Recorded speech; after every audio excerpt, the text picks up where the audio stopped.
ఖమ్మం జిల్లాలో 10వ తరగతి జవాబు పత్రాల తరలింపులో అధికారుల నిర్లక్ష్యం వహించారు.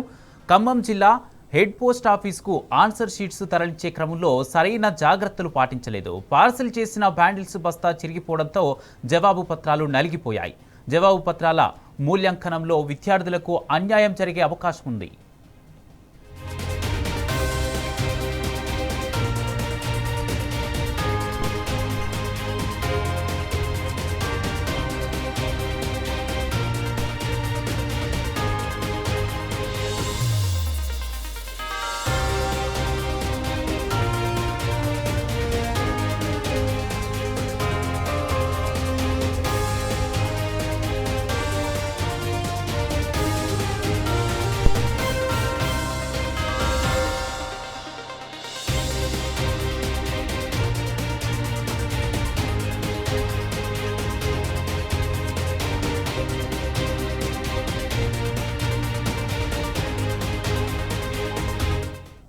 ఖమ్మం జిల్లాలో 10వ తరగతి జవాబు పత్రాల తరలింపులో అధికారుల నిర్లక్ష్యం వహించారు. ఖమ్మం జిల్లా హెడ్ పోస్ట్ ఆఫీస్కు ఆన్సర్ షీట్స్ తరలించే క్రమంలో సరైన జాగ్రత్తలు పాటించలేదు.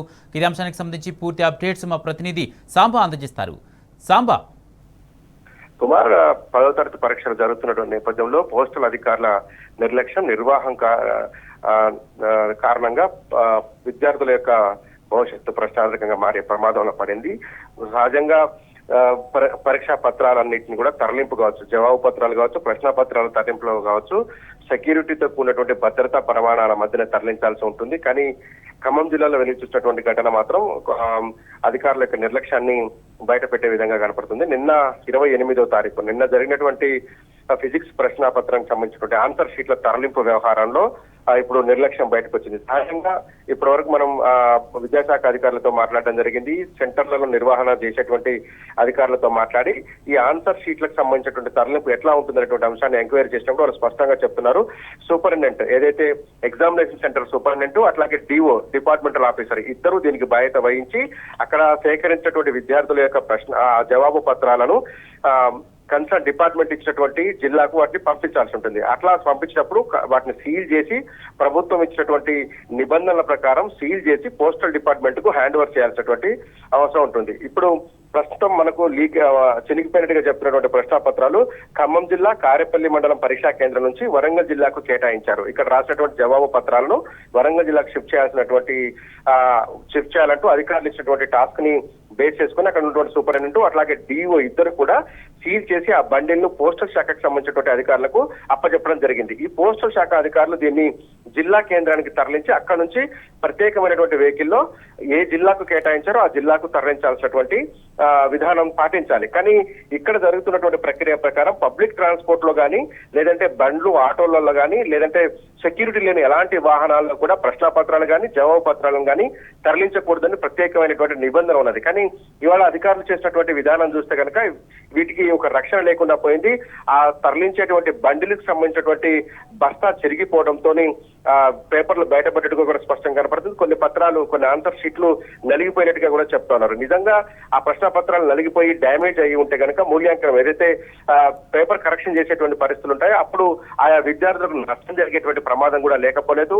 ఆన్సర్ షీటు నలగడము లేదా చెరగడము లేదా ఇబ్బంది కలిగినట్టయితే కనుక మూల్యాంకనం చాలా ఇబ్బందికరంగా ఉంటుంది. దాన్ని ఎట్లా కరెక్షన్స్ చేస్తారో దానికి సంబంధించినటువంటి మార్కులు ఎట్లా కేటాయిస్తారనే అంశాల్లో కూడా చాలా పెద్ద ప్రమాదం ఏర్పడేటువంటి అవకాశం ఉంటుంది. ఇది విద్యాశాఖకు సంబంధించినటువంటి విద్యాశాఖ పోస్టల్ శాఖ ఇద్దరు కూడా పరస్పరం అవగాహనతోని పరస్పర సహకారంతో జరగాల్సినటువంటి ప్రక్రియ. అయితే విద్యాశాఖ అధికారులు మాత్రం వాటిని ఆన్సర్ షీట్లను కలెక్ట్ చేసుకొని పార్సల్ చేసే వరకు ప్రమాణాలు పాటించేట్టుగా కనిపిస్తుంది. కానీ అక్కడ నుంచి తరలించేటువంటి క్రమంలో ఆ బస్తా చెరిగిపోవడము, బస్తాలోంచి ఆ పేపర్లు బయటకు వచ్చేట్టు కనపడుతూ అట్లాగే కొన్ని పేపర్లు నలిగిపోయినట్టుగా కూడా చెప్తా ఉన్నారు. ఇది కనుక జరిగి ఈ నలిగిపోయినటువంటి ప్రశ్నపత్రాలు ఉంటే మాత్రం చాలా దారుణమైనటువంటి సమస్య ఉత్పన్నమైనటువంటి అవకాశం ఉంటుంది.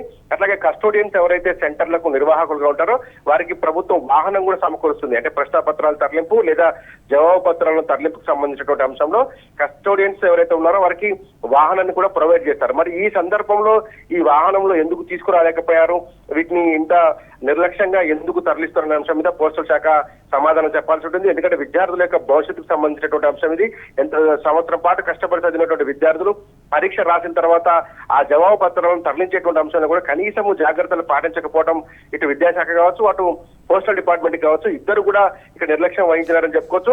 ఒక దశలో విద్యాశాఖ నుంచి వచ్చిన సమాచారం ఏంటంటే, మేము ప్రాపర్ గా సీల్ చేశాం, ప్రాపర్ గా నియమ నిబంధనల ప్రకారం సీల్ చేసి అప్పచెప్తాము, తరలింపుకు సంబంధించిన అంశం పూర్తిగా పోస్టల్ శాఖ ఆధ్వర్యంలో ఉంటుందని చెప్తున్నారు. పెద్ద సెంటర్స్, ఖమ్మం లాంటి హెడ్ క్వార్టర్ సెంటర్స్ లో పోస్టల్ వ్యానే వచ్చి కలెక్ట్ చేసుకుని వెళ్తుంది. అన్ని సెంటర్లకు పోస్టల్ వ్యాన్ పంపించి అక్కడ నుంచి జవాబు పత్రాలను సేకరించి ఏ జిల్లాకైతే ఆ జవాబు పత్రాలను కేటాయించారో అది సీక్రెట్ గా ఉంచుతారు. ఆ ఏ జిల్లాకైతే జవాబు పత్రాలను కేటాయించారో ఆ జిల్లా అడ్రస్ అక్కడ దాన్ని రాసి పంపుతారు. ప్రస్తుతం ఇప్పుడు చినిగిపోయినటువంటి జవాబు పత్రాలు మాత్రం కారేపల్లికి సంబంధించినటువంటి సెంటర్ అని చెప్పి స్పష్టంగా దాని మీద రాశారు. ఏదైతే పార్సల్ మీద అక్కడ నుంచి వరంగల్ జిల్లాకు వెళ్తున్నట్టుగా కూడా స్పష్టంగా రాసి సెంటర్ నేమ్ కూడా 31053 సెంటర్ నంబర్ కూడా కోడ్ చేశారు. కానీ ఈ ప్రశ్న పత్రాలు నలిగిపోవడం, ఆ ప్రశ్న పత్రాలకు సంబంధించి వాటిని తరలింపులో నిర్లక్ష్యం బయటపడడంతో విద్యార్థుల్లో కొంత ఆందోళన కనపడతా ఉంది. ఈ వార్త ఎటుదారి తీస్తున్నటువంటి ఒక టెన్షన్ అయితే కనిపిస్తా ఉంది Kumar. Right, thank you Samba.